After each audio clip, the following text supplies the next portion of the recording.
Hello guys, welcome back to my channel. इस video में हम लोग देखेंगे limit point of a set और isolated point of a set, और हम लोग बहुत ही डिटेल में इसे समझेंगे। लिमिट पॉइंट ऑफ सेट क्या होता है?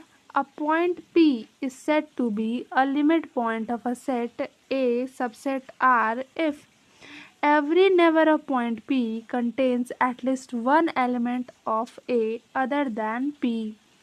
बोलता है P को हम लोग लिमिट पॉइंट तभी कह सकते हैं जब P का जितना भी नेबर है, अगर इधर लेफ़्ट हो चाहे राइट हो, कि जितना भी नेबर है कम से कम दोनों तरफ से कम एक पॉइंट ऐसा होना चाहिए जो कि A में लाई कर रहा हो और वो पॉइंट P को छोड़कर हो।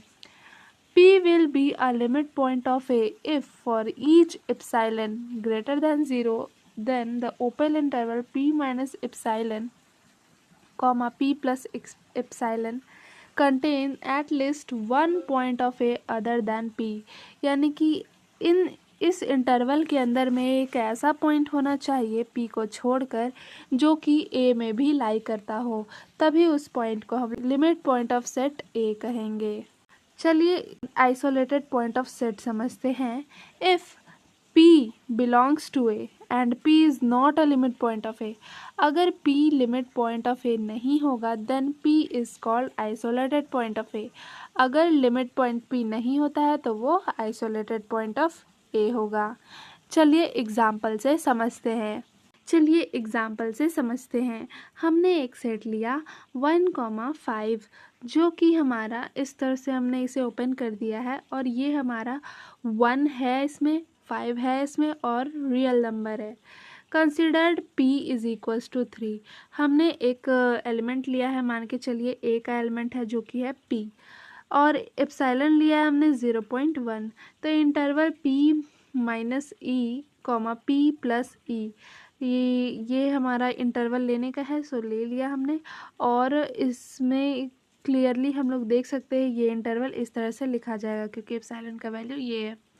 तो हम लोग देख सकते हैं 2.9 है ना, मान के चलिए ये नंबर लाइन है, यहाँ पे P लाई कर रहा है और यहाँ पे 2.9 है ना, 2.9 ये हमारा ओपन इंटरवल है, और यहाँ पे भी ओपन इंटरवल 3.1 है। ठीक है, 3.1 है।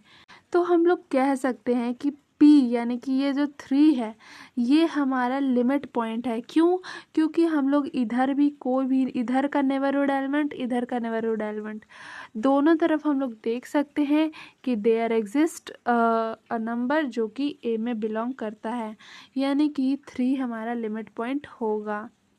इसी तरह से 2 में भी देख सकते हैं, 2 भी हमारा यहाँ पे भी एग्जिस्ट कर रहा है नेबर में, यहाँ पे भी एग्जिस्ट कर रहा है नेबर में, एक ऐसा पॉइंट जो कि A में भी एग्जिस्ट कर रहा है, इसलिए 2 भी हमारा लिमिट पॉइंट होगा।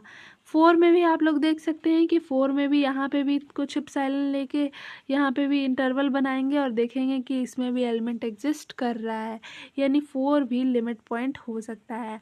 तो इससे हमें समझ में आया कि हमारा लिमिट पॉइंट जो है वो तभी एग्जिस्ट करेगा जब उसके नेबरिंग एलिमेंट्स में कम से कम एक ऐसा नंबर हो जो कि A में भी एग्जिस्ट कर रहा हो।